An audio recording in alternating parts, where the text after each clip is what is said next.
जय श्री कृष्ण। आज हम इस वीडियो में बात करेंगे पुत्रदा एकादशी के व्रत के बारे में। इस व्रत को करने से संतान सुख, उसकी उन्नति और सुरक्षा का वरदान मिलता है। जानते हैं सावन में कब है पुत्रदा एकादशी, उसका शुभ मुहूर्त, उसकी कथा और उसकी विधि। सावन मास के शुक्ल पक्ष एकादशी 27 अगस्त को मनाया जाएगा। ये व्रत पाप नाशक माना जाता है। इसके प्रभाव से सुयोग्य संतान का सुख मिलता है। रक्षाबंधन के 4 दिन पहले सावन पुत्रदा एकादशी का व्रत रखने से वंश में वृद्धि होती है, संतान पर आने वाले संकटों का नाश होता है। इस व्रत में एकादशी की कथा का ज़रूर श्रवण करें, तभी पूजा का फल मिलता है। और हाँ, जिन लोगों को संतान पाने में दिक्कत आ रही हो तो उसको ये व्रत ज़रूर रखना चाहिए।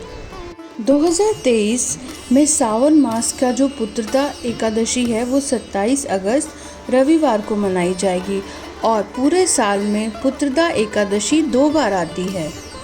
एकादशी का व्रत रखने वाले भक्तों को सुबह उठकर नित्य कर्मों को कर अच्छे से स्नान करके धुले हुए कपड़े पहनकर, और अगर हो सके तो अगर आसपास कोई नदी है तो उसमें स्नान करें, और अगर नहीं हो सकता तो घर में ही नहाने के पानी में गंगा जल मिलाकर स्नान करें और श्री हरि का श्रद्धापूर्वक ध्यान करें।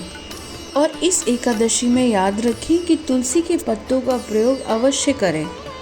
और क्योंकि ये पुत्रदा एकादशी है तो श्री हरि की पूजा के साथ साथ भगवान श्री कृष्ण के बाल गोपाल रूप की भी पूजा ज़रूर करनी चाहिए।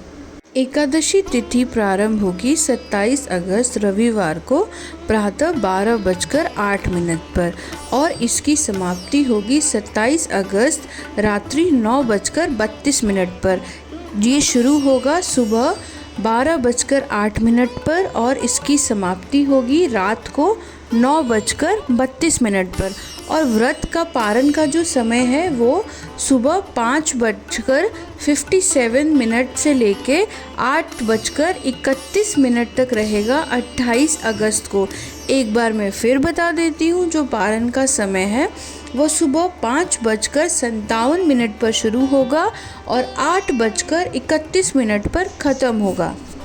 अब क्योंकि इस बार एकादशी संडे को पड़ रहा है, रविवार को, और कई लोग ऐसे भी होंगे जो कि मंडे का भी व्रत रखेंगे, तो आपको क्या करना है, सुबह सुबह पारण के जो समय बताया गया है उस समय आपको पारण करना है और अपना व्रत खोलना है एकादशी का, जो कि सिर्फ तुलसी के पत्ते, पानी पीकर या फिर फल आहार खा के ही व्रत को खोलना है।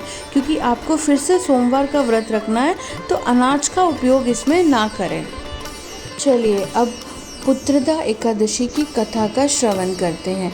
द्वापर युग में महिष्मती नाम का एक राज्य था, जिसकी बागडोर एक राजा महाजीत के हाथों में थी। राजा महाजीत धन, ऐश्वर्य, संपत्ति से परिपूर्ण थे, लेकिन पुत्रहीन होने के कारण वो सदा चिंतित रहते थे।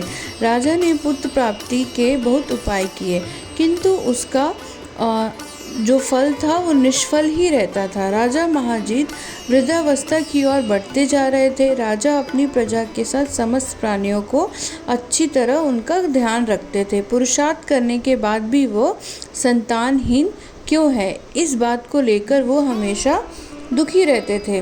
राजा को इस पाप के कारण संतान का सुख नहीं मिला।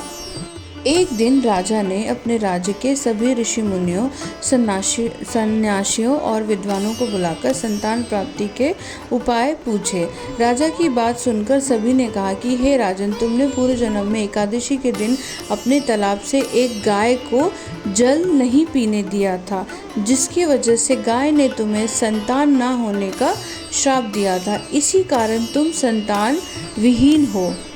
तब लोमेश ऋषि ने कहा कि अगर राजा आप एकादशी व्रत का विधि विधान से रखें और उसकी कथा का श्रवण करें तो आपको पुत्र की प्राप्ति हो सकती है।